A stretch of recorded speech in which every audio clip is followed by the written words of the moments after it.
And welcome to episode 20 of Understanding Photography with Kim Ayres. So on tonight's episode I'm going to be talking about a project called Macmath, the silent word. And basically let's just flip over and just show you, this is the image I'm going to be talking about, and the wee story that went behind it and the vast amounts of editing that went into it. And of course, I'll be talking, giving critique to a number of images that have been submitted during the week in the second half of the program. We're here, it's Facebook Live. If you're watching along, please leave a comment. Let me know you're here. It's always lovely to know that there's people actually watching, and the comments, and the more comments I get, the more involved it feels. So yeah, please say hi. Leave comments on things that I say, ask questions.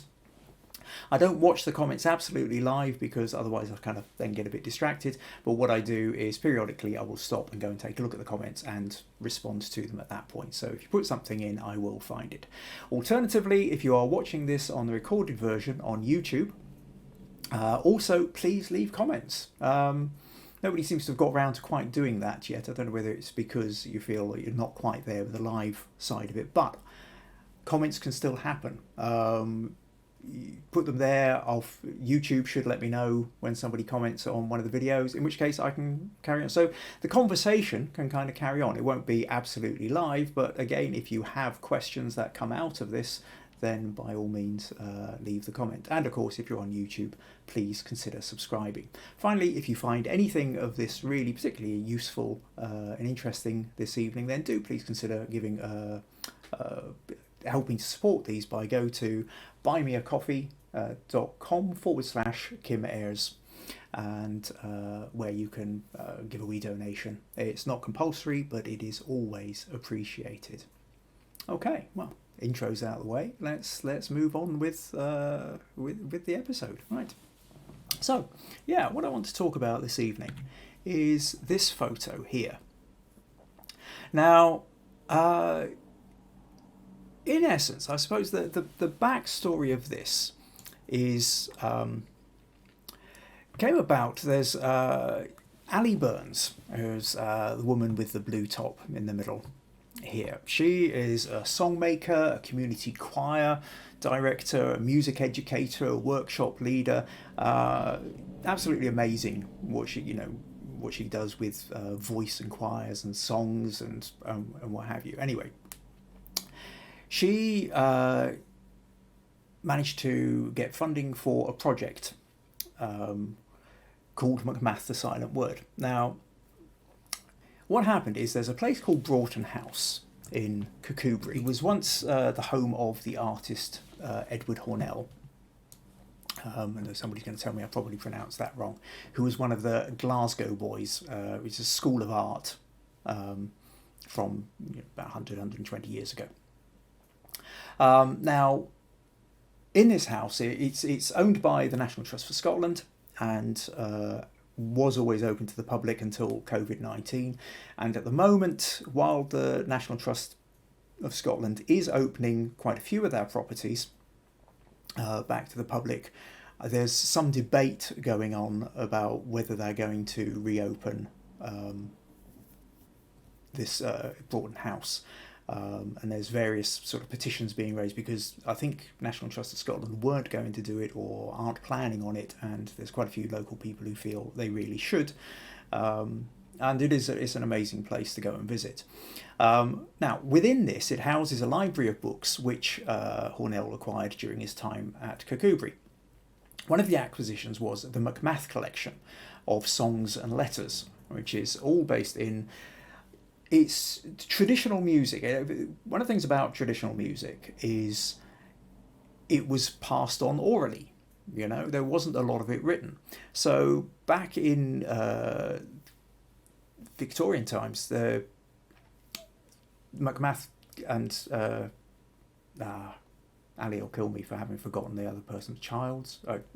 Anyway, there was they basically these people started collecting some of these songs, writing them down, sometimes the tunes, sometimes the words, sometimes both with the words, and started collecting them. These were then bound up into a volume, and the Macmath collection is one of these among certain circles, which is a very well known and used volume. But it didn't include all of them. Just realised here I've got that up on the front there, my notes.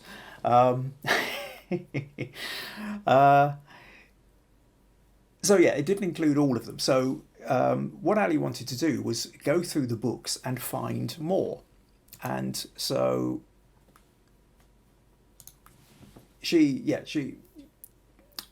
so the idea was then to bring back, many of the songs had not been sung for 100 years or more, and the broad scope of this project is to sing the collection back to life. So they went through the books, they found about a dozen, and now some of these songs, they were written, but they didn't necessarily know what the tune was. So tunes had to be made for them, or reinterpretations had to be done from the songs. Anyway, Ali gathered together a group of the great and the good, amazing, top-class, world-class musicians who were based in Dumfries and Galloway to create them. This culminated in a series of performances and also an album. And in fact, actually, so what they needed was a photo for the album cover and for the promotion. And in fact, actually, if I just do that there, you can just see that's how it ended up being used on the album cover. So the first thing to do was, we were going to do the photo. We would do it at Broughton House. We did it in the library. We sort of scoped out the place, looking for different rooms to do it in. And really what I wanted to do was create a photo which which had an automatic sort of sense of history and depth, while at the same time it's still being modern. So there was that notion of essentially tapping into the style of paintings of some of the old masters, and sort of the look, the feel, the composition has a very painterly feel. But they're not all walking around in corsets or doublet and hose or whatever. Everybody's still wearing modern clothing. But the way it's lit and the way that it's shaped all contributes to that idea. When you look at this, you immediately have a sense that you're going to be listening to traditional music. You don't look at this and think it's going to be death metal or rap or something like that. So a lot of when you're creating a photo is understanding the purpose of it. And the purpose of this was, is obviously to sort of give an impression so that people looking at this would, partly you're trying to attract the kind of people that you want, that would be interested, but also you're trying to filter out those who wouldn't be interested. So, I think what I'll do at this point is, one of the people also behind supporting this was Pete Rennick, and he was there and used his phone to film a bit of behind the scenes stuff going on. So I think I have a wee video. The quality of it wasn't absolutely fantastic. I spent quite a while trying to clean it up, and it was fairly low resolution because it was also dark, it was very noisy, but it does still give you an idea of what was going on. So if I pause that's come up on the wrong window, so let's flip this over here and hit play. And as you see, I'll talk you through it. I've got a big flash plugged in strobe going on up there. So this is the room we're in. This is people turning up. Fantastic window overlooking the amazing gardens at Broughton House, which is also a huge feature of the place. And then we start rearranging the space. So that's me checking that when I go click, all the lights go off. I've got it the camera tethered to a laptop, so I can instantly see what's going on. And also it means everybody else can kind of see what's going on as well. You can see I've got another flash set up over in one corner, or I start kind of moving lights around, and then start moving people around. And with a lot of this, you can have rough ideas, but until you've got everybody in place, you don't really know what's going to work and what isn't. So you put people there, you take a few shots, you then go, not entirely sure, I'm happy with that. You move here, you move there, swap around, and consult with people as well, get other input. One of the things to remember is your clients are, a major resource. And, okay, I'm directing the shoot, but understanding, getting other people's input on it is really important as well. So, and then comparing it, and then as you can see, here's the final image. So that kind of gives you a wee sense of the background of what was kind of going on with that. Now, I suppose a couple of different things here. I know what. Okay, so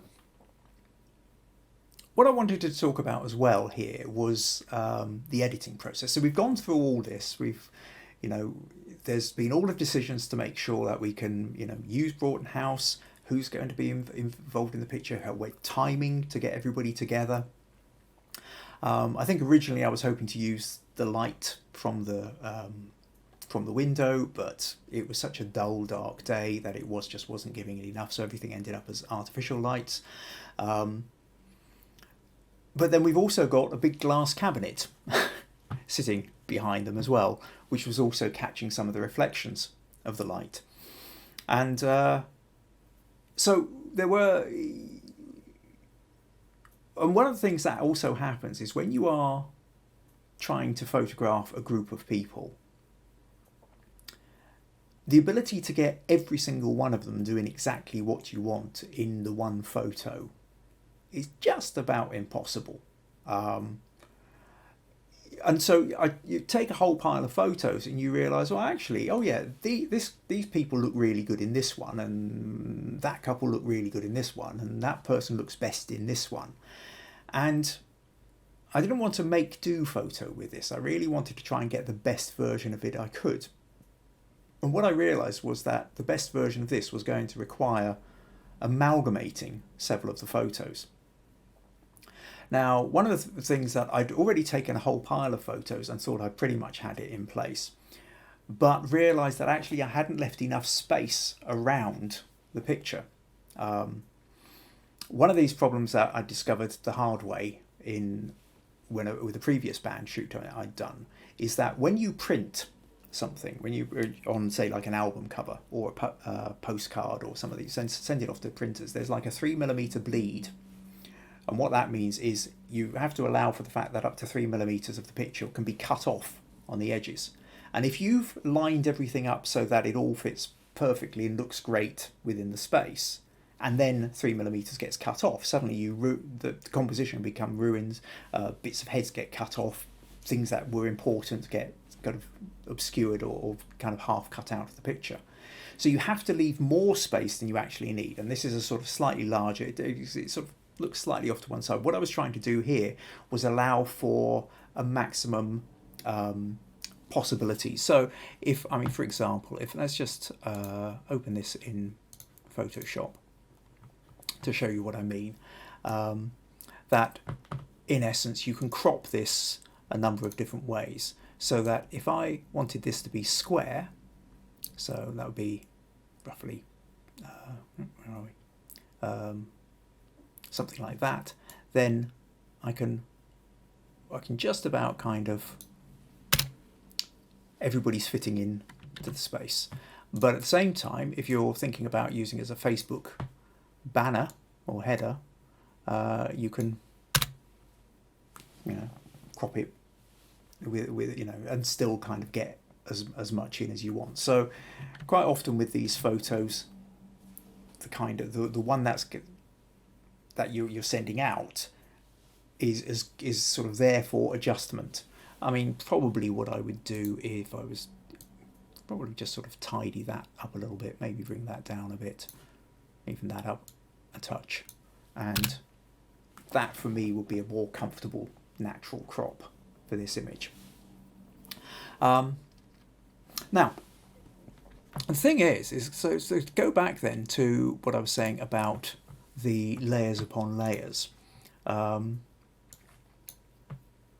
me show you.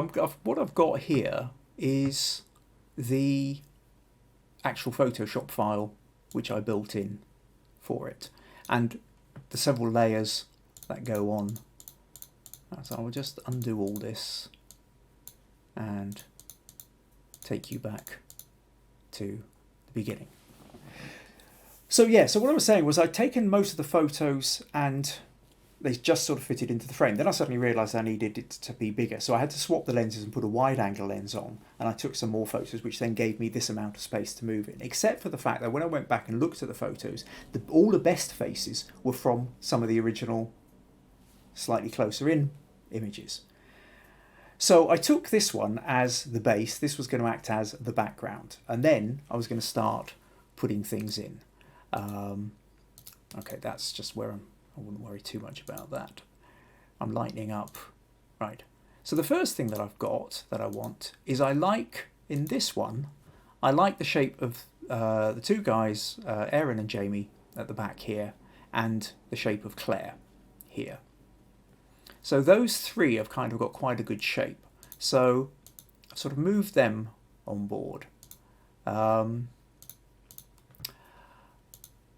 Then there's another, we've got, now, as I've moved them, I've sort of dragged in a bit of Emily and Wendy down here, which I'm not wanting. I had another photo where Emily, Wendy and Ali, or Emily and Wendy certainly, sort of fitted well together. I like the way that they were kind of coming down together, so I sort of stuck an extra level on. Then we've got over here, I wanted to get Ali in place because she wasn't kind of looking right, so that seemed to be the best version of Ali that I could find. Then Robin, of course, is over here, not quite looking right, because the one that I've taken here, she's sort of ended up squatting down. We've also got a second arm coming in from somewhere. So yeah, that's right. We sort of put this one in from of Robin. Then I wasn't quite so keen on that version of the face of Claire. I had a better one, so I put that in.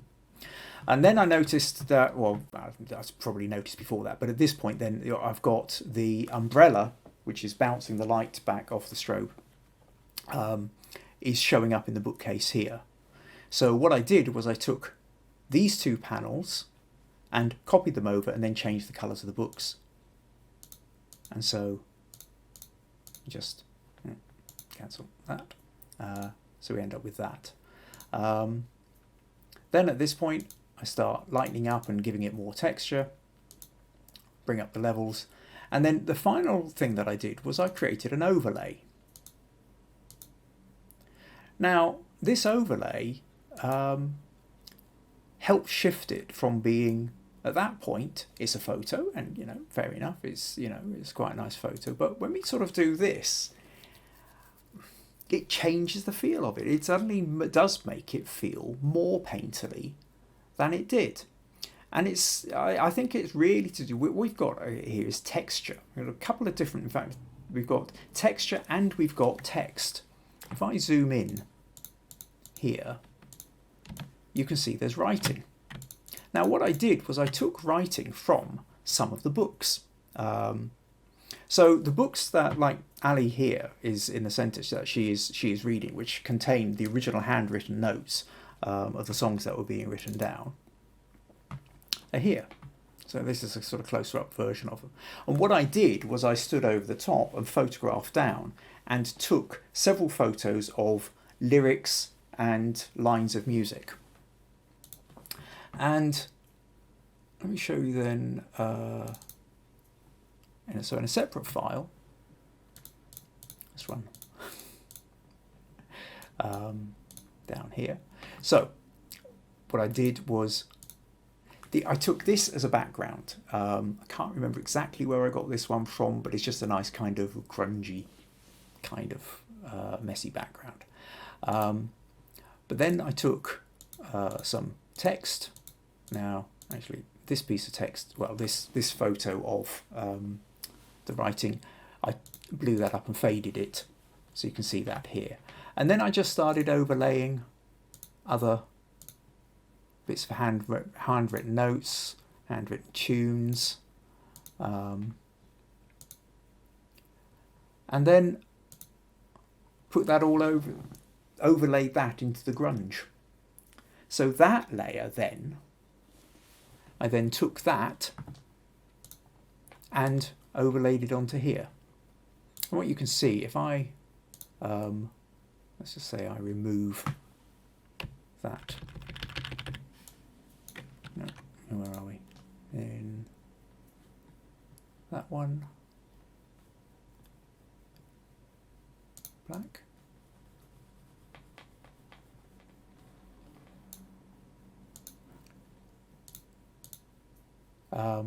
So yeah, I've got this. Oh, that's layer. Right. So if I put that at normal, that's like that. And then if what I've done is I've done a multiply overlay, so you can kind of see through. And then I've taken the mask and sort of masked out.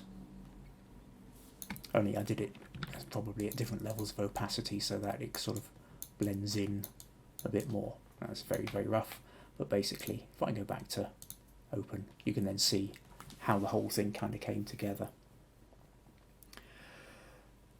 So that was really what went into, you end up with a photo, but there was a huge amount of work went into that. And of course I had to work out, it's always, I can show you this is what I did, but at each level I had to work out how I was going to do it without already knowing how to do it. I mean, this, I can't remember, when were these taken? Can't remember exactly, 2014, 2013, 2014. I was several years ago, at any rate, and at the time this was one of the more complex shoots that I'd ever done. I was having 7 people into a shot and trying to make it look painterly. So some of the techniques I learnt doing this I've then used in subsequent pictures afterwards. So that gives you a sense of that. And actually that notion of using that sort of grunge text overlay, I also did with some individual shots. So there's individual headshots of everybody as well. And again, you can see here, so this is Wendy Stewart, harpist. And again, you can see I've taken the same text and overlay there. We've got, this is Robin Stapleton, singer, traditional Scots-Irish songs. BBC Scotland Young Musician or Singer of the Year a few years ago, I think. Jamie McClelland, Emily Smith, Claire Mann, Ali Burns, of course, and Aaron Jones. So these were all the musicians and singers who were creating the album, creating the music. So once I got that grunge idea, I was able to overlay it, and then you kind of create a sequence of photos which also kind of then sit in nicely with the original piece as well. So yeah, anyway, that's pretty much what I wanted to say about that. So let's flip back over here, and what I'll do is close those and see if we have any comments. Oh, I have comments. Woohoo! Okay, let's see what we've got here. Maggie, we are here. Oh, thank you, Maggie. I'm so glad. This is my wife, Maggie. Sheila, here. Hi, I'm here. No competing Zoom meetings tonight. Oh, I'm so glad you could make it, Sheila. That's great. Barry Russell, good evening from a wet and rainy Kakubri. Oh, Barry, good to see you. I'm glad you could make it. Yeah, so you'll know all about what's going on with Broughton House then down in Kakubri.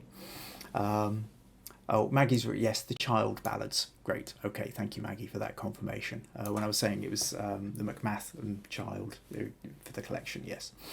Pat, been panicking, missed 9 minutes, hi. Oh, yeah, I think that came out of confusion. I noticed Pat had started watching in the event page, which is fairly obvious thing to do because that's where I thought I was going to be broadcasting from. But like I say, it turned out there was complications. So my apologies there, Pat. Brian Gillespie, hi, Kim, a bit later tonight, but here now. Glad you can make it. Andre, wow, Andre, hi, Kim, a bit later, but better late than never. Oh, glad you could make it along, Andre. That's great. Really good to see you. I didn't realise you tuned into any of these. What have we got? Maggie, interesting watching you solving the puzzle with a sequence of photos. Yeah. Oh, well, thank you. Well, that's kind of what I was hoping, is as you can sort of see how it builds, it becomes a bit more interesting. Pat, you make a difference. Oh, that's lovely. Thank you. Stacey, nice composite. Yeah, it's a composite, and it's one of those things where you don't necessarily think of it as a composite. But again, there are some people who sort of feel that photography is the point where you go click and then anything after is mucking about and isn't real photography. I disagree. I think it's all about the final image, and I think if the final image is what grabs you, then you take whatever steps you need to get to it. The important distinction here is that I'm not a documentary photographer. I'm a storytelling photographer. And this photo needed to tell a story. In the same way paintings, are stories. Paintings they're not documentary. They might document an actual event, but they are still an interpretation. And photography, for me, is the camera is a tool to interpret the world, and Photoshop then is a tool which helps you with the editing for that. Okay, what else have we got? VG, oh, this is brilliant. Thank you, VG, much appreciated. Mandy, hi Kim, hi Mandy, glad you could make it along. Stacey, Hatboro in the house. Hatboro? Oh, is that where you are in North America, isn't it? Yeah, cool. Alison Ball, hello, lovely to see you. Hi Alison, glad you could make it along too. That's great. Oh, this is great. Always lovely to see a good collection of people in the comments. Okay, right. Right. So, what am I going to flip back to now then? Okay. Well, I suppose we're going to start on the critique section. So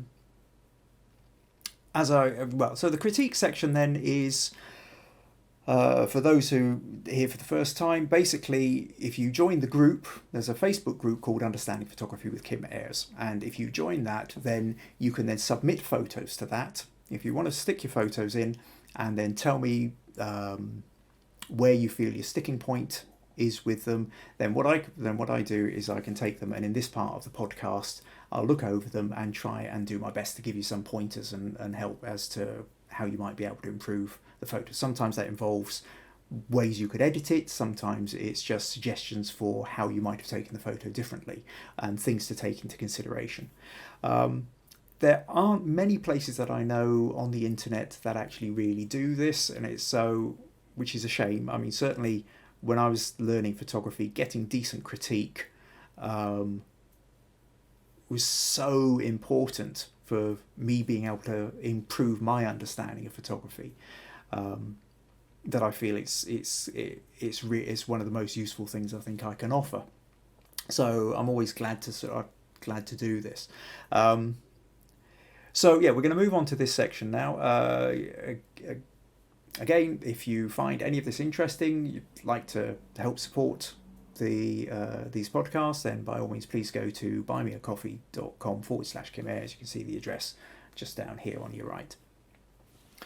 So first one that I've got 4 different photos or groups of photos to look at tonight.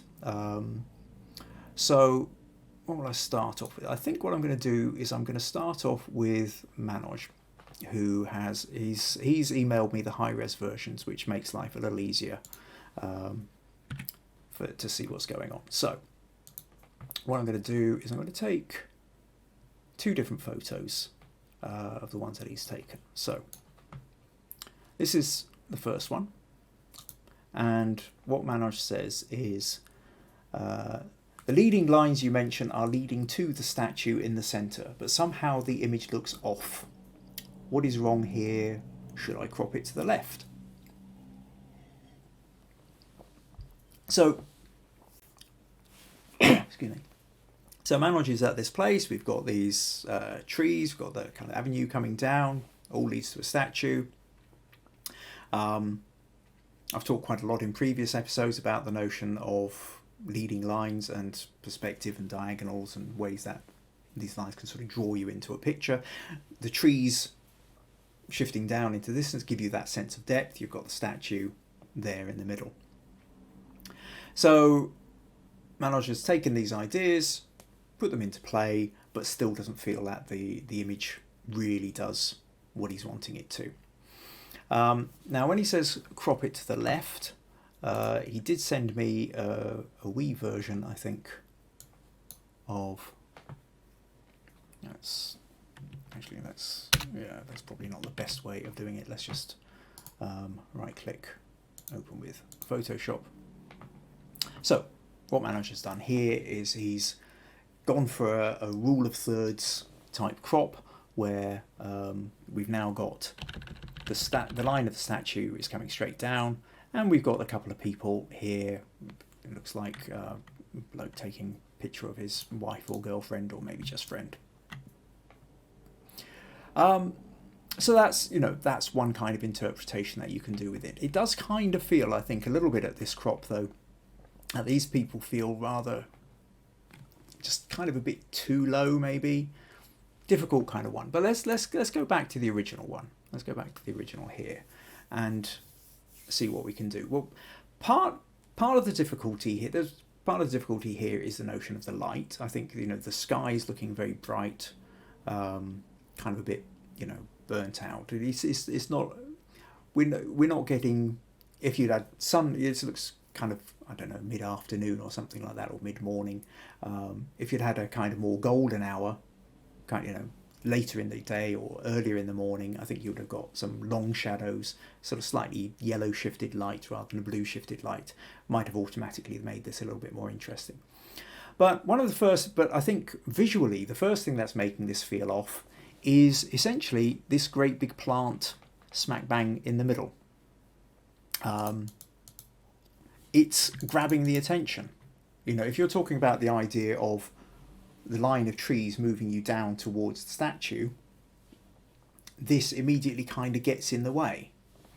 Now, obviously, when you're taking a photo of it, you can't really, it's there, and that looks like a big stone heavy vase. I don't suppose anybody would appreciate it if you and a couple of mates sort of started shifting that out of the way because it got in the way of your photo. In terms of Photoshop, you could always try and shift it out. Let's shove that on a separate layer. See what happens if I just very quickly use the patch tool. That's not bad, actually. Gives you a wee sense of what's going on. I mean, obviously we're just doing a very quick one. If this photo was really important to you, you would spend a bit more time with it. And I suppose actually now I've got a dark patch there, I'll just take that and copy a slightly lighter patch into it. Yeah. So you can immediately see now, with the removal of that, it's opened it up and it's giving you a better sense of moving down into the picture. But this is one of those things where I think we kind of struggle with the crop. Now, you talked about sort of doing that rule of thirds where, okay, maybe if you don't have it, you give them a little bit more space to breathe. You can have it like that. Yeah, maybe. I suppose when you do it like this, it becomes much more about the two people here. Now, if they're friends of yours, then that's important. If the story is about people interacting with the environment, then that's important, they stay there. But there's almost an element, I think, where what when you talk about the picture in the first place, about the trees leading down towards the statue, that's the bit that's captured you. And in a way, the people are kind of in the way of that. However, I think there's a more interesting crop you can have here. And the problem is, if you go square, you end up cutting out the trees. But when you've got it like this, there is all this big patch of sky here, which is doing nothing other than distracting you. And then we've got all this big patch of road here, which is kind of distracting you. And although it's not really, we haven't done too much of this, what I'm kind of tempted by in terms of crop is actually to go for more like a banner crop, where what we do is let's just remove most of that sky. And let's remove this paving in front, and let's just take it up to the edge of the grass, something like that. Maybe just take that up a bit. And now what you've got is something which is the kind of thing that will be like a header on a website or a Facebook page, or, you know, but that kind of banner crop has a slightly better purpose to it, I think. Now, at this point, do you still want the people in? Let's just quickly remove them just to sort of see whether, you know, just take that out. And then if it's about these gardens and that statue, then I think this becomes a much sort of more pleasant composition. And you've got that symmetry, or that asymmetrical symmetry. It's almost, it's symmetrical, except for the, you know, there's a bit of a tree off to the side, and the shadow is on the, you know, these ones are lit, the ones on the right are lit up and the ones on the left aren't. So I think that gives you a slightly better composition. If I just grab that into Camera Raw for a moment, and what I'm going to do is really pull down the highlights to see if you've got anything. Yeah, so you've got a bit left in the sky there. I'll pull down the whites a little bit as well, maybe, because a little bit more texture in the sky would be good. And so, again, maybe play with the clarity. Actually, I'll tell you what, let's just maybe even give it a little bit of a vignette. Pull in the corners a little bit. A little bit of texture, a little bit of clarity.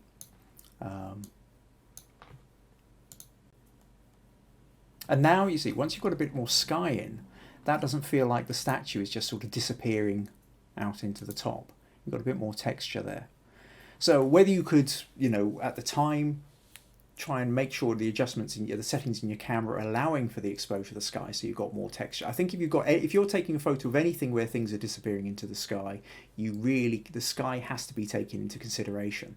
You know, you're either needing to capture, if it's a clear blue sky, you need to capture that blue, or if it's got the texture of the clouds, you need to try and capture the texture of the clouds. In the kind of unedited version here, it's just kind of whites out a bit. But I think the minute we sort of start doing that, that gives you a better sense of what's going on there. So I hope that helps, Manoj. Okay, now I'm going to look at another photo by Manoj, because there's actually, in some ways, a sort of similar kind of thing going on, or maybe a similar solution. So with this one, Manoj says, second shot of the crowd. For me, the people in front of the cityscape was the story, but I couldn't get both to be clearly caught.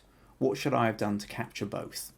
So what we've got here is you've got the cityscape in the background, you've got all these people in the foreground, and, you know, a lot of them are either chatting to each other or taking photos of the view of the city. And the story then is about the people taking photos of the city. But what you wanted to try and do was to get both in. And the problem is here is the angle you're at means that the people are kind of blocking it out. It's also one of those things where, once again, we have a massive amount of sky which isn't really contributing. The thing is to get the people and the city, you needed to be higher up. If you were standing on a stepladder 6 feet up in the air at this point, then you would have a higher perspective, and what would happen is, by comparison, the people would sort of drop below the city line. Now it looks like so there's a whole bunch of trees in the foreground here. So if you were from a higher perspective, the people would then be silhouetted more against the trees rather than against the buildings. The problem we've got here is the buildings are at almost exactly the same height as the people. So the people are kind of getting in the way of the buildings.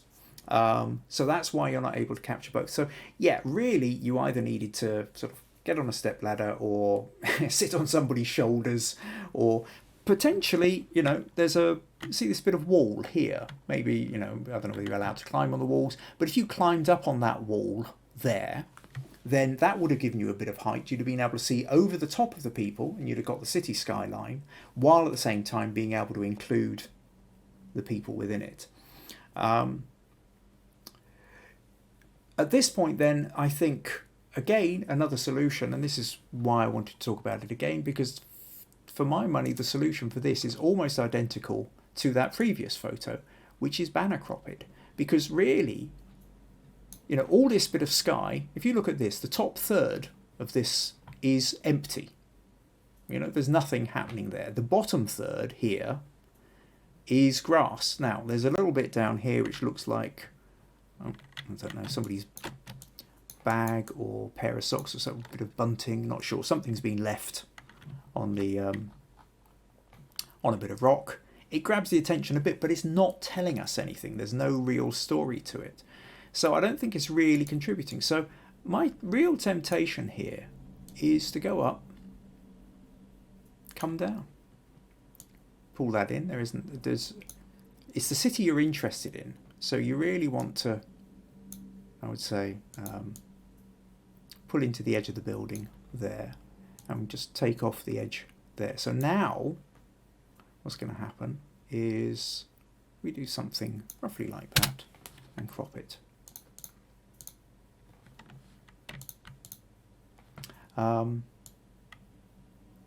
So this is our picture.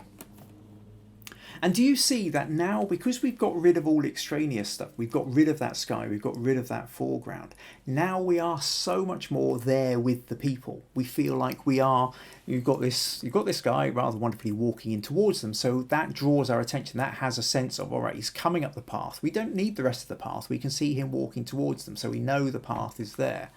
And again, if we sort of go into this, quickly into camera raw here, and what I'm going to do is I'm going to pull up the shadows, because everybody's sort of slightly silhouetted, not enough to be silhouettes, and the sun is on the wrong side of them anyway to make the most of that. So I'm going to bring up the shadows and create a little bit more so we can see a bit more detail of their clothing. If I drop the highlights down, there's no texture left in the sky, so there's little point in doing that. But what I will do is just play with the clarity a little bit, just create a little bit more contrast. Having brought out the shadows, now I can kind of contrast it a bit more. And I think at this point now, whilst you still haven't managed to get the separate, you know, to get the city line and the people as if you've been standing on a ladder, we now can see the city and we can see the people within it. And because we've drawn the detail out of the shadows, we're aware of the individuals. Because we've got rid of everything else, we can now kind of go along the line and we can see that there's, you know, this. He's looking back. Oh, it looks like he's looking over at the older guy walking up the road. He's got a smile on his face, but they've got the couple sitting here. We've now got people standing on their own. We've got groups. She's even got her back to the city. They're obviously in conversation. This guy looks like he's just sitting, you know, he might be texting his friend or he might just be contemplating what's going on. This person here looks like he's posing for a clothes catalogue. And this guy here taking his shot. So we're aware then of a whole group of people all doing things. And I think that probably gives you a better sense of story. So in terms of crop, then don't be afraid of a banner crop. Now, no good for a postcard, but really works well with things like your Facebook header. So that sort of panoramic almost can sometimes work in your favour, especially when there's, you know, a lot of sky but not much happening in it, and a bit of foreground with also not much happening in it. So I hope that helps them, Manoj. Okay, let's take a quick flip back. Do we have any more comments? Right, yes we do. Alison, Stacey, I didn't get to send you anything today due to photography club edit. Oh, right, okay. I live in Pennsylvania, this is Stacey, Pennsylvania, just outside of Philadelphia, which is in the suburbs. Okay, cool.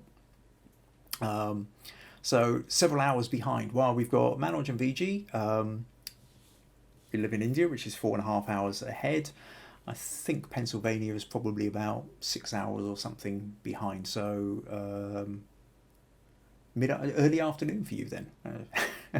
Andre, first time I actually share in how these images are obtained. Don't know if I have the headspace to do all these moves. so interesting. Oh, okay, right. Yeah, honestly, Andre, well, I've got a whole load of. If you want to go, yeah, for anybody, if you go to my YouTube channel, which is youtube.com/Kim Ayres, again, you can see it over on your right here.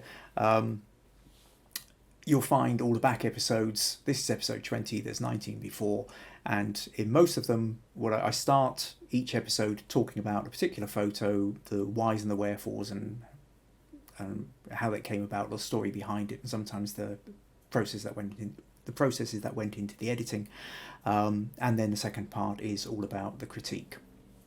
So you can find previous ones there. And again, Andre, well, I say you're entering into critique. I will say, for anybody, if you check the comments, Andre is an amazing photographer. He just is. I don't know. It's not street photography. It's portrait, but it's people in place. As few people can match the photos. It's astonishing. Love your stuff. Yeah, I've got no idea what I would do critiquing wise, because yeah. Go and check out Andre's work. Now, okay, so Manoj. Okay, got it. We'll experiment with the banner crops. Great. Okay. Stacy 7:06 is 3 p.m. All right, 60.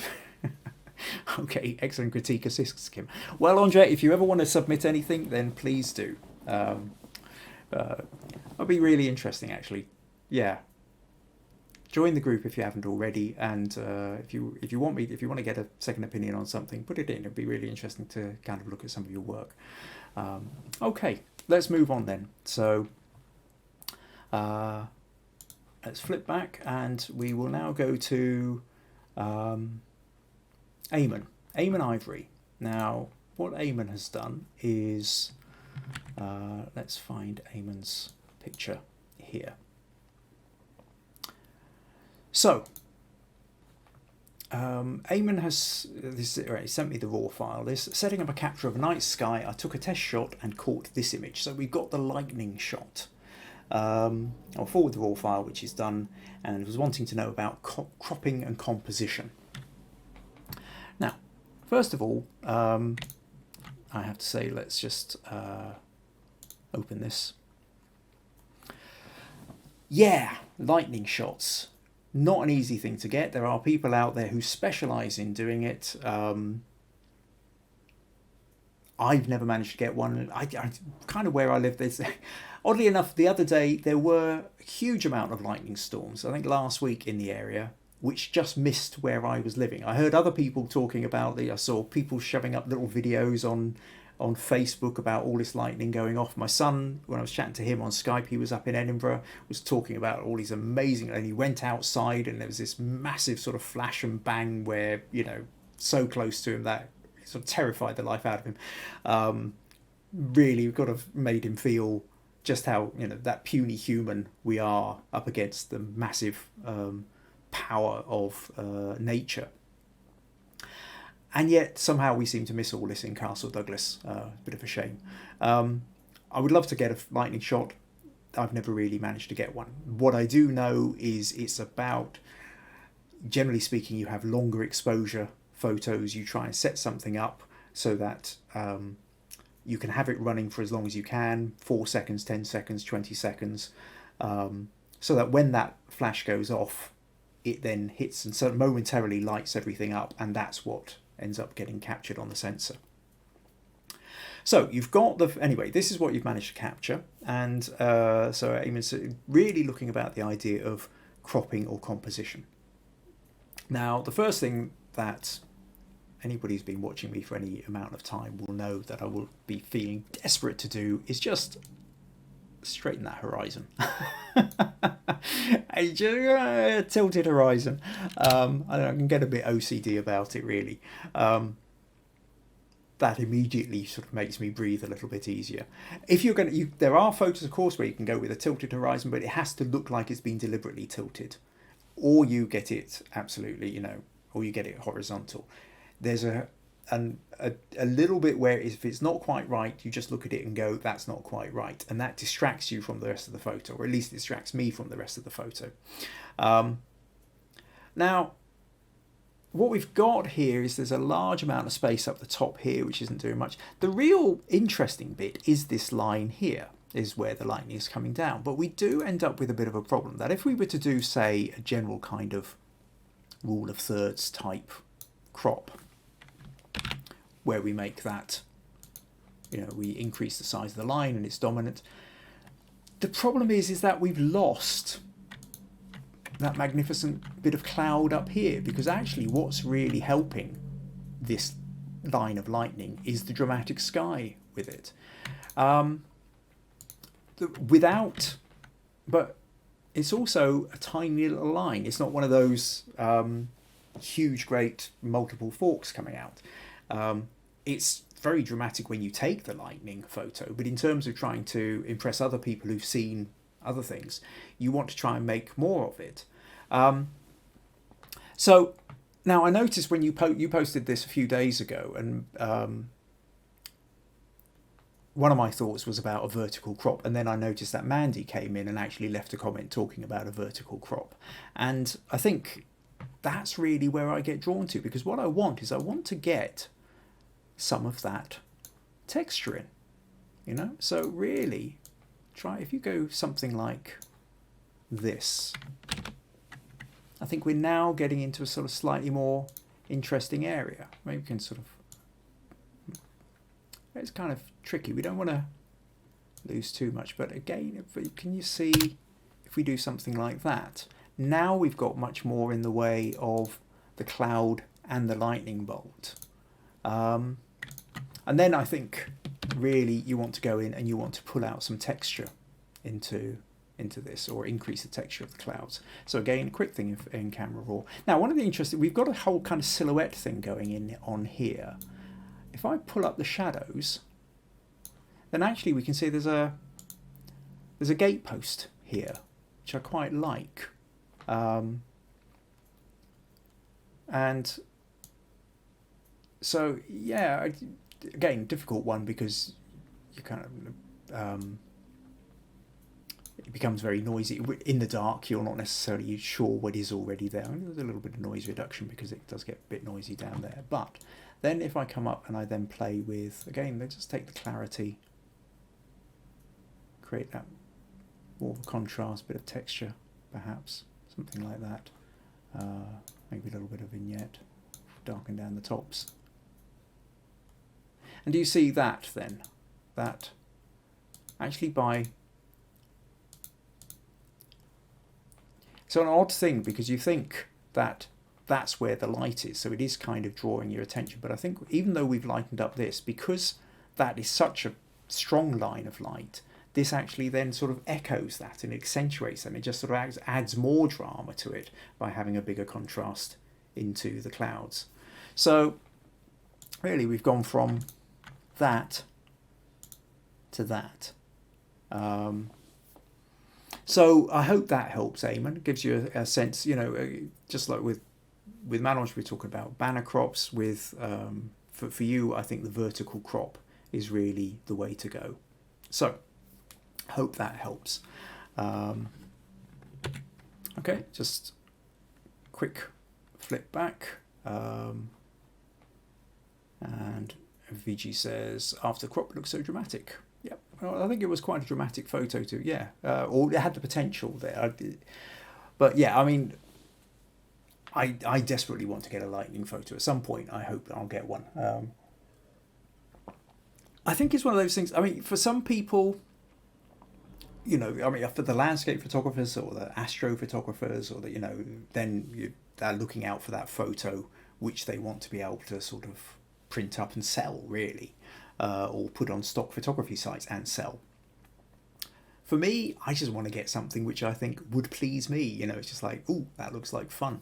A bit like last week, we were talking about a photo somebody took of a deer, which sort of, we don't see many of them around here, or at least I don't. So if I see something like a deer, or I see something like a squirrel, if it happens to be looking at me, then, for me, that's an amazing photo. It's not going to win any prizes, but there's a certain amount of self-satisfaction in that, which really is your starting point with photography. You know, you've got to kind of want to do it, and you've got to kind of feel pleased, understand what it is you're chasing, and enjoy the process. Okay, I'm going to talk to VG now, and VG sent me some photos. This was the most challenging and overwhelming photography trip for me, she says. So let me show you the photos that she sent. What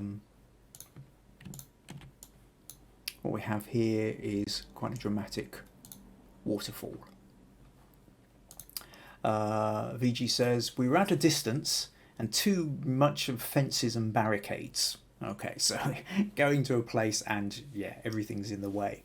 And I wanted to take these photos without the fences, and I did my level best. Well, you know, absolutely.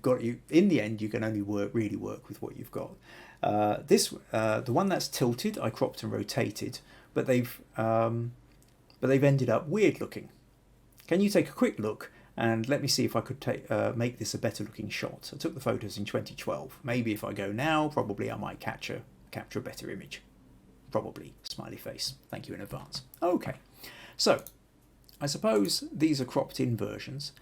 I will just deal with this one immediately, VG, and say a diagonal crop isn't work, or a diagonal tilt doesn't work, or at least it doesn't work for me. I think where you're talking about water, and we know when we look at water it's falling downwards, then it needs to be vertical. You need to have I mean, there's a level at which I can understand whereby you get more water and less, you know, into the shot, but all that happens, I think, is we just kind of end up tilting our head over. Now, unlike straightening the horizon, you know, this is a very deliberate tilt. You know, it's not just an accidental where you're going to go, oh for goodness sake, put your camera straight. You know, you've gone for something, and you know, good on you for trying that. It's worth experimenting with these things. But I think in the case of a waterfall, really it's all about the water going straight down, which is the important part.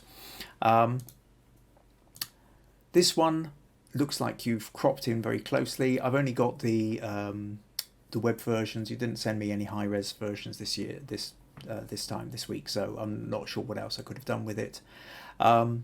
Yeah, you're kind of zooming in. Really, part of the problem here is exposure. We've whited out quite a lot of the water, and there isn't any detail to be able to bring back in. So what I would say is, when you're sort of setting your camera for the exposure, point it at the lightest part of the water. Even if you're using the auto settings on the camera, point it at the sort of lightest part of the water, and then the camera will adjust the settings for that, so that doesn't become overexposed. It does mean everything else will become a bit dark, but quite often you can bring a bit more detail out of the dark than you can out of losing it. Once it's kind of lost in the whites, it's almost impossible to bring detail back. Obviously it depends on the camera you've got and also the photo editing software you've got, but as a rough rule of thumb, that's kind of where I tend to start. So with something like this with the water, see what makes,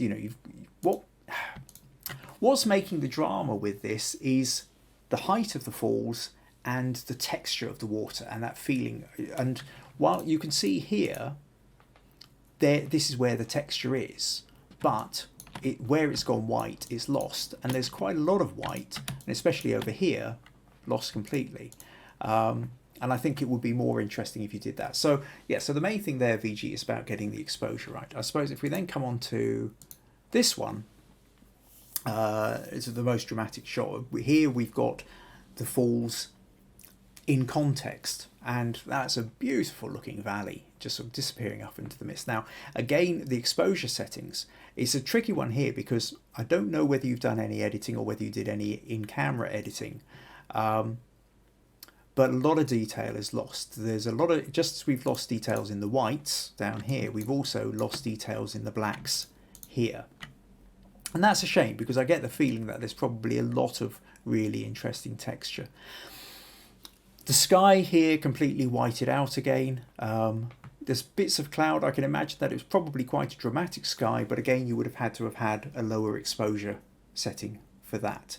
But then you run the risk of losing some of the details in the trees. The really tricky thing here is, VG, and there's no real getting around it, which is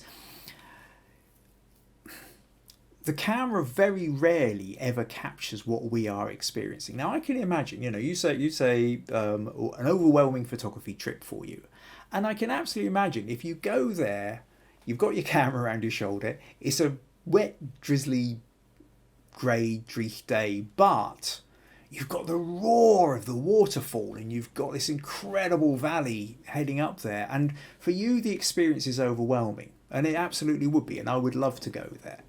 And you've got all these you've got the excitement, you've got the sounds, you've got the spray on the face, you've got the smells, you've got the noise. So it's a real full 3-dimensional, 5-dimensional experience, or 5 senses experience. And you go click, and a 2-dimensional camera with 1 sense, which is visual, doesn't capture that 3-dimensional experience with 5 senses. And then we get disappointed that the picture doesn't seem to represent. And you go, oh, okay, and fine, you can accept what I've just said. But then you go, yeah, but I've seen other photos which seem to capture things like that.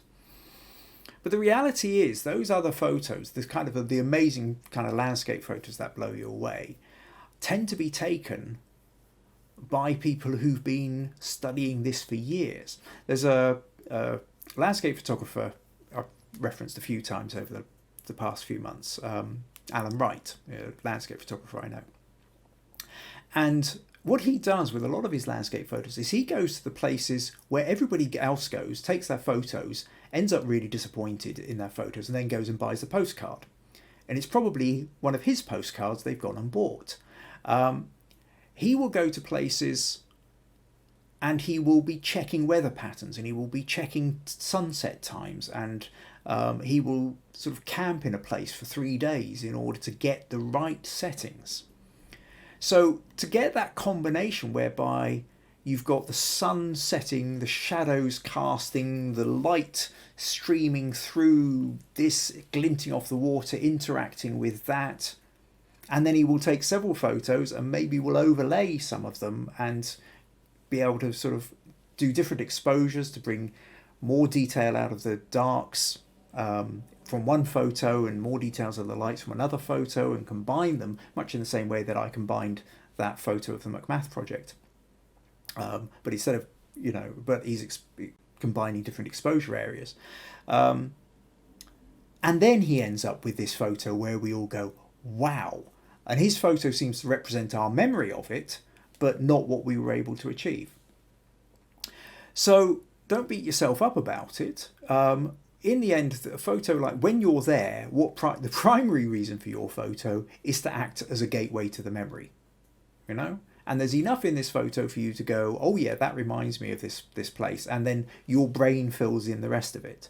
But if you want to have the kind of photo whereby you are going to be putting it into photo competitions, whether that's with your local camera club or online or anything like that, or you wanted to make prints and sell it, at that point you have to go to another level whereby you have to go back there at different times of the year, different times of the day, camp out if necessary, bribe the right person for the permit to be able to access a place when people aren't around, all these kind of things.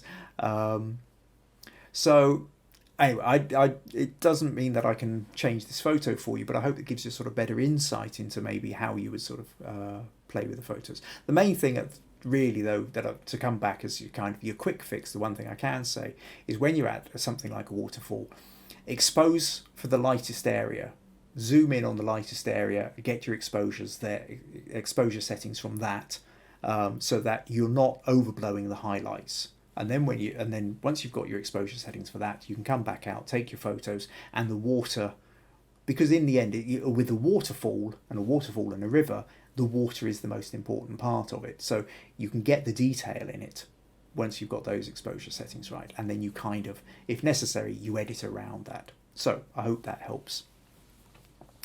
Right. Okay, I'll just close those ones down. Okay, quick look at the comments. What have we got here? Stacey says, we had lightning, but it looked too dangerous and close to my pool in the backyard. Yeah, well, survival, you know. I mean, it's taking lightning photos. I wouldn't recommend going and standing out in the middle of a field to do it. And obviously, the other thing, you never stand under a tree when there's a lightning storm. Okay, VG says, I forgot sending high resolution photos. Exposure is the issue. I never used to edit in those days. I doubt this was edited, but I honestly don't remember. Okay, well, that's fine. And that's a good tip. Okay, well, I'm glad that's useful for you. Good. Right, final ones that I'm going to go on to this week come from Sarah Clark. Now, what Sarah did was she's talking about gig photos, and so let's flip back here, and what she's got is this is photo number 1 and this is photo number 2. And what she says is, my first time posting anything on here, and well, welcome Sarah. I'm glad you made it, and I'm glad you felt comfortable enough to post some images. I would like some critique on these that I took of my friend at his metal gig back in February. I'm looking for how they could be improved, as I'm always looking to learn. So what's happened here then is Sarah's got a mate in a heavy metal band. She's gone down, taken. Now, she did actually tell me in a separate message about the fact that she didn't have a proper camera with her. She just had her phone, and so took a couple of phone photos, converted them to black and white because that seemed to make them look better than they were in colour. Oh, where are we going? Close that. Heading the wrong direction again. Right, where are we there? And took a couple of photos. But we've got the struggles. You can see on this one here, the elbows catching all the light and attention. On this one here, there's a great big bright spot area on his head, and his arms catching the attention. So really what I wanted to talk about here is the whole difficulty you have with gig photos. There's nothing more fun. Well, okay. There are a few things more fun than going and watching a live band. And a live band, when you know the person who's in it and you're being there supportive and you like the music, and it's huge amounts of fun. Now, what's clear about this band as well, or from the photos you've taken, you're obviously up very close, which means, and the fact that the way that it's lit makes me think that this is probably a pub shot. You know, that this isn't some great big stadium. It's a local pub, and the band's playing in it, and nobody's really given much thought to the lighting. There's probably a spotlight, or somebody's maybe got a little bunch of lights with some coloured gels on it, but all the lighting's coming from the front, so you end up with these patches of dark shadow, overblown highlights, and the back of the stage just gets sort of lost. And it's one of those things where in a previous episode, I can't remember which one now, I talked about backlighting, and how in a lot of bands, the big stadium bands, you find they're nearly always lit from behind, or they might have lights from the front as well, but the backlighting is what makes it really magical. So if you're looking at something like this one that took a Status Quo and they played in Dumfries.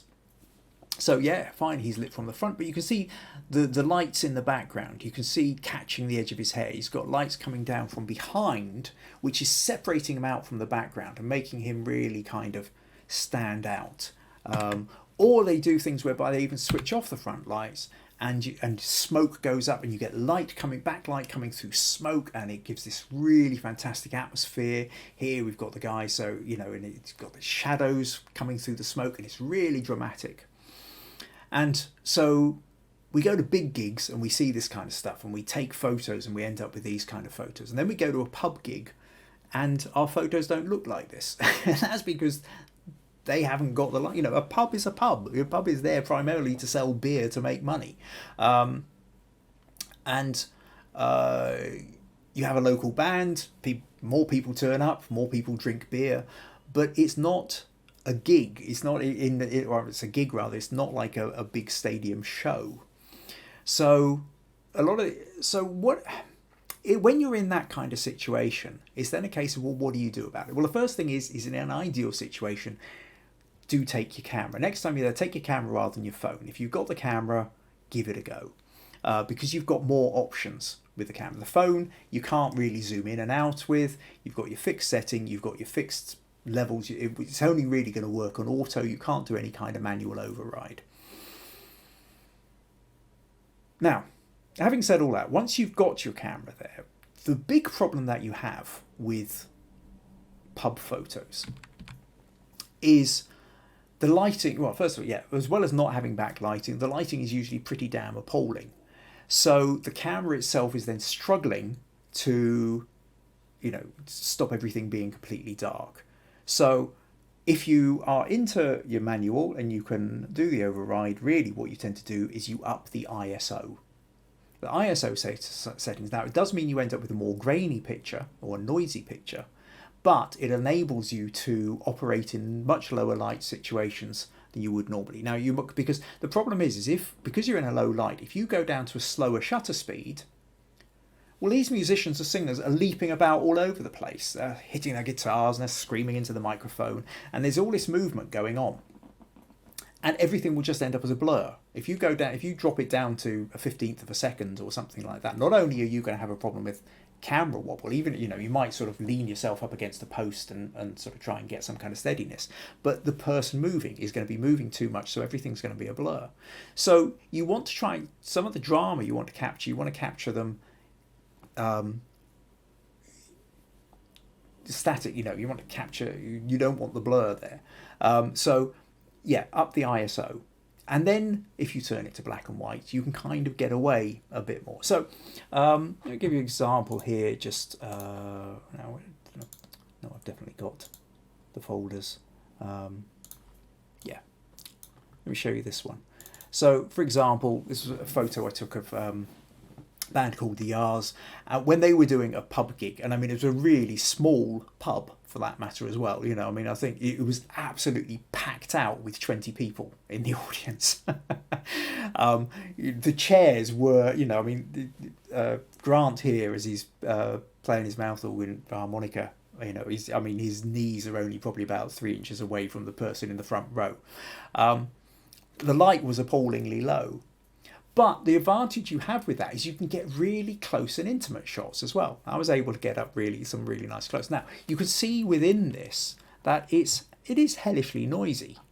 But in the black and white, you can kind of get away with it. It just becomes, if you turn it into black and white, it becomes a bit more atmospheric in a way. So sometimes when you're playing with a lot of noise, that's the way to go. That notion of the close-up intimacy, here I'm pretty damn close to the edge of the guitar here. Okay, it brings out the accordion, and you can I've got the camera on a kind of wide angle lens, and I'm for almost being hit by his finger, desperately trying not to get in the way of him, but I can't stand back and take a photo of the whole band in one go. But you can still get these really lovely close-up intimate shots, which you just can't get when you're at some great big gig. Now, this is one where there was a light behind him, and here you can see how the backlight is sort of coming in and really adding a whole load of atmosphere. So sometimes what you're trying to do is, there's me just about managing to fit as much of the band into the space as I can. Get an audience shot. Yeah, look, here you can see he's out the front here. You can see the chair down on the left. That's how close he is to the audience.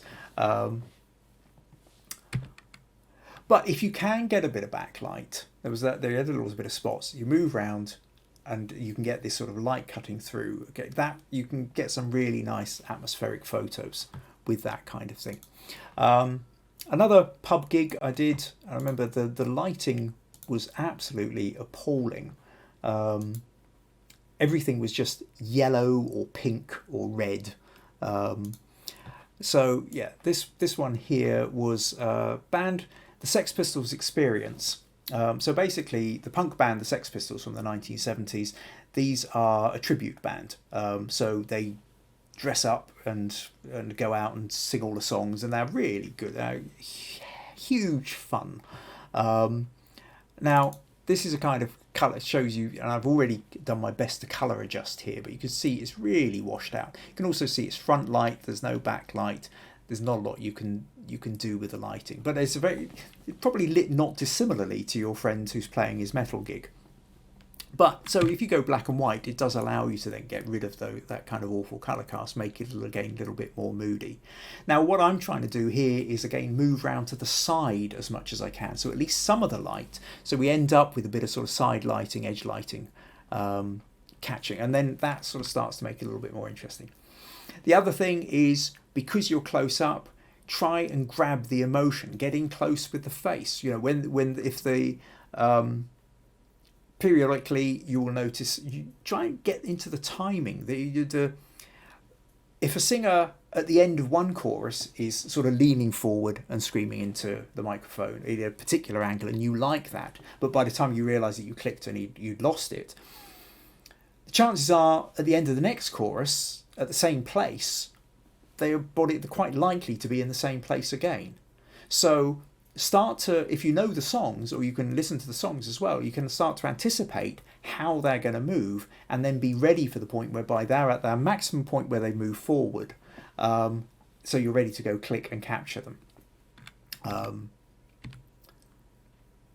That kind of close one. But again, audience, if you're in the pub, go for the audience reaction as well, because that's just as much a part of a gig. You know, I mean, you can see here again just how close they are. There is a barrier which these guys here are leaning on, but there's not a lot of space between them. And if you're just at the gate and you kind of just lean over the barrier a bit and go click, you know, you can get one of these sort of shots where you've got the audience on one side and the band on the other, and that can be quite a fun kind of thing to do. The other thing, yeah, is take photos of people taking photos. You know, I mean, that is seen this done a few times now, but it's again quite a fun little thing to do, and it kind of helps document you.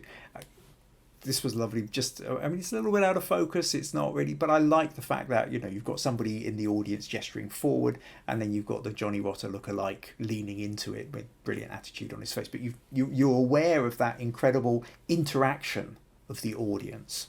And that was a group photo we did with my son at the time. I mean, I suppose that's another thing to bear in mind, is that if you're mates with this guy, try and go for some of the behind the scenes as well. They're always fun for a band. We went up early, and the pub didn't have a changing room as such, but what happened was the guy who'd organised the band to come had a barber shop. You know, he's also cut hair, literally just around the corner. You know, around the corner, across the road from the gig. So we were allowed to use. So the barber shop actually became the dressing room, and that allowed me to take a few photos while they were getting ready. You know, little kind of preparation shots, always having a bit of fun swiveling on the chair. So, you know, you can you can have, they're a great fun bunch of guys, I must say, practicing their poses in front of the mirror. So you can, behind the scenes for live gigs and what have you, there's a whole kind of genre of photos there as well. And if you've got a mate who's in the band, then exploit that, you know, go for it. So I hope that quite a long kind of rambling kind of no, it's not too much of a detour, I suppose. It's just trying to give you that idea that if you're trying to make the most of it, if the lighting isn't there and it's all kind of a bit cramped up, try and make the most of that. You know, make the most of that by you know, the fact that you can get in close, the fact that you know them, the fact that you can do behind the scenes, the fact that there's an audience right up next to them. Take photos of the audience, take photos of the reaction to the band as well, because there's absolutely no doubt the band will love you for this. The band will love you for this. And this is for all photographers out there. I can tell you this for certain, that all up-and-coming bands, and I talk with somebody who's in a band myself, are desperate for photos. The thing is I mean, I'm in a band, but I'm a photographer, but I can't take photos of me in the band because I'm up on stage playing. I'm totally reliant on other people taking photos. And if there's somebody out there who can take a half decent photo, it's like gold dust, and if I can get a free pass to get them in, I will get them a free pass, because if I think I can get a decent photo out of it. Bands desperately need good photos. I mean, bands, if these days of social media, you've got to be out there on social media. But if you can't take the photos yourself, you need somebody else to take them for you. So bands tend to be really grateful for anybody who's going to take the photos, but they're a good way of, you can get privileged access. If there's a local band you quite like, go along, take some photos and do your best, get a couple of reasonably the best photos you can, then get in contact with them, send them the photos and say, look, took these of you, thought really loved your importance, butter them up, tell them how fantastic their performance was, and send them some photos, and then say, happy to chat if you'd like me to take some more. And chances are, if they've got any sense about them, they'll chew your arm off to meet up for a coffee, or these days I suppose. Not sure when live gigs are going to be happening again for that matter, but assuming that they do, they'll be more than happy to meet up for a coffee. And then you say, well, if you like the photos that I took, where else are you playing? When are you doing? And you can, you can get in. Sometimes I've got into festivals before now because a band was playing and they had a couple of complimentary tickets and they gave them to me so that I could, and I go in and I take a few photos of them while I'm doing that gig. That gig's lasting half an hour, 40 minutes, and I'm in for the rest of the weekend, So yeah, it's a great way of access, using your camera to, you might not make vast amounts of money, but when you're starting out, or even if you've been doing it for ages, I mean, I've still done this kind of stuff, even, for the fun of it, because there's nothing like going out and watching bands live. It's a huge amount of fun. And then if you're there with your camera taking the photos, it's a huge amount of practice while you're at it as well. So yeah. So to come back to you then, Sarah, make the most of your connection with this guy. And a metal band, there's going to be lots of energy in that. Hope you stick around and come back for more podcasts. Or would say if you go back, I can't remember, fairly early on, probably around episode 4 or 5 or something like that, I talk about the use of diagonals. If you're shooting bands live, then really get to understand your diagonals. But I'll talk about more of these things in subsequent podcasts as well. So that pretty much brings us towards it. Oh, no, let me go and check the comments, see if I have anything else. Stacey, says, I have friends that are in bands and always take photographs of them. They are really appreciative. Yeah, absolutely, Stacey. That's the point I'm making. Yeah, cool. See, backed up by somebody else. So I hope you found this useful. If you'd like to support these podcasts, do go to buymeacoffee.com/Kim Ayres. And if you're on YouTube, or you're watching the recordings of these on YouTube, please make sure you subscribe. Also, whether you're on Facebook or YouTube, invite your friends. If you know any other photographers that you think might also find these podcasts interesting, let them know about it. And if you would like to submit your own photos for critique, or you've got specific questions you would like to ask, then do join the Understanding Photography with Kim Ayres Facebook group and post your questions, post your photos, and I can deal with them in subsequent podcasts. Next week I'm sort of toying between. I might, at some point I'm going to talk about a project I did for Soul Soup, which was a set of superheroes, which it was a really interesting shoot, lots going on with that. I also took some really kind of interesting photos playing around in the garden the other day while we're in lockdown, and I'm sort of toying with whether the idea I should maybe talk about that, given the fact that still quite a lot of us are still in lockdown, and things that you might be able to do taking photos in the garden. So at that point, leave me a comment. If if you're on YouTube, just leave it in the comments. If you're in the Facebook group, leave some. Let me know if you've got a particular preference of what you'd like me to talk about next week, and I'll take that into consideration. I think that's pretty much it. Thank you very much for sticking around for the best part of an hour and a half, and I'll see you next Tuesday. Enjoy the rest of your week. Take care. Bye bye.